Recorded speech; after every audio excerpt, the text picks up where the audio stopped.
So, today I want to talk to you about the money life cycle. Now, this is a framework that is in my book and that I use with my clients. So, what is a money life cycle? So, we all have money life cycles, which means that we have cycles throughout our life where we go through different phases of accumulating and investing with our money. So it goes through your whole life. So it starts out when you're a child. So think about when you're a child and accumulating and investing. You're mostly accumulating from other people. You're not really investing in anything, but you're accumulating from other people, whether it's gifts for your birthday or your family taking care of you and providing for you. Uh, so you're a child. So you are on the receiving end. And what you learn about money is usually through what you've experienced and seen and heard in your environment. Now, the next phase is when you're a teenager. And when you're a teenager, you may be in a position where you're getting a job for the first time. So you may be accumulating income from your job. You're also accumulating friends and investing in friends and in your lifestyle as a teenager. So the next phase is when you're a student or beginning your career. If you're a student, you are beginning to possibly accumulate debt and investing in your education, your friends, your experiences in life. Next phase is your career life. So when you're beginning a career or in your career, it's a stage of accumulating income, uh, possibly debt, additional debt from expanding your life, maybe still having student loans, and you're investing in your career, continuing your education, possibly friends, loved ones, and possibly starting a family. Then the next phase is when you are in your family stage, and it may be accumulating a home or additional assets. You might start investing, and you might be, yes, investing in stocks, bonds, 401k, investing in your family, investing time and effort. Maybe you're starting a family. So that is the difference when it's the family time. And then the last phase is your retirement or your later years when you are investing in others. Maybe you're leaving a legacy, you're creating an estate plan. You have accumulated much in your life and now it's time to give back or to prepare for your future. So you're investing in your final years of life. If you have a business, you might have a succession plan and be planning for the future. So, why it's important to understand what phase that you're in when working with your money, there will be different dreams and goals, plans and actions, and strategies and skills needed for each one of these phases. Now, I am currently, and I've gone through all these phases throughout my life, of course, and I am now in the final phase. And if you've seen my previous videos, you know that I have just, I'm calling it reigniting and refire. A good friend of mine calls it a refirement. I am having a refirement, not a retirement, and going on to my next act. And so I'm in a transition period. So I am in, a assessment phase of accumulating what am I investing in now? It's more important for me right now with health.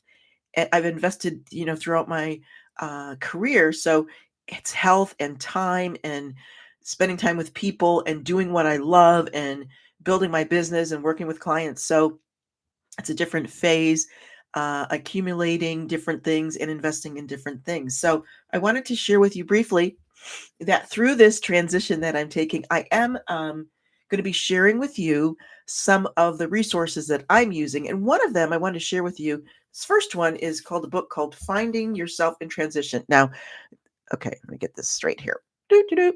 This is a very old cover because I've had this book for like 20, 25 years. And I read it a long time ago, I think when my son was young, when I first had my son. And so it has a new cover now. And it is a book that talks about using life's, I mean, the tagline is using life's changes for spiritual awakening or just creating, more of what you want in your life. So it is based on a couple different parts, and I will be sharing later about it because it's very helpful. It's helping me a lot and it's very insightful. So the three sections are discussing general nature of change and the dynamics of the transition process. The second section looks at the individual components of transition and parallels it with the story of Exodus. If you are interested in stories from the Bible, or anything like that, it does talk about that. And the third section is about the philosophic perspective and talking about, transition, where is it taking us, what's the plan, and so forth. So what I've gotten out of it so far is that there are actually three phases of a transition. I'll just share that much with you now, and then I'll share more with you in my next video. But the first phase is the ending, that in every transition is an ending, whether it's a relationship, a job, any kind of situation, relationship, or what you're going through. You might be ending your student career and starting into the job market. And any of those money life cycle phases, there are going to be transitions. And there are going to be these three things: the ending, the void or the wilderness, and the new beginning. And so, of going through endings, and I have to share with you that endings don't just happen physically, like I'm now not at my job. They happen emotionally too. So they happen physically, emotionally, on every, and spiritually, on every level. So, so the first is endings, and we don't like endings. A lot of people don't like endings, but they're necessary. You've probably heard of the phrase, when one door closes, another one opens, or you can't get to the other door until you close this door, this chapter in your life. And so that's very important. So endings need to be, um, you need to be aware of them. You need to walk through them consciously, and then they lead you into what can be the void. And for me, the void was going from a very, very busy schedule into having some things, on the schedule and planned, but a big void in uh, shifting from that many, many, many, many years of what I call being on the trapeze, one hand over here and one hand over here, swinging back and forth between the many things and the many facets of my life that were going on all at once. So when that ending happens, there can be a void, and it's a great period. There's void metaphors in so many areas of life, especially this time of year. We're talking about fall, and when plants die and germ, and go into hibernation, all things are going into the void, and then come out in the spring, in the new beginnings. So that's the void period. And then the new beginnings, when you are charting a new course, or having a new dream, or having a new vision. So I'll be sharing my journey along the way and taking you along with it. Also, because I just tend to do this, I'm putting together, and put in the comments if you're interested in it, I'm putting together a bit of a study guide, worksheets, journal prompts to go along with this book, because I'm going to be using them. So let me know if you're interested. I might turn them into a small book or document, a PDF or something that I'll make available. But once again, this book is called Finding Yourself in Transition. And I do have to share that I thought it meant, finding yourself in transition, finding, you are in transition, but there's like a double meaning. It's like finding yourself.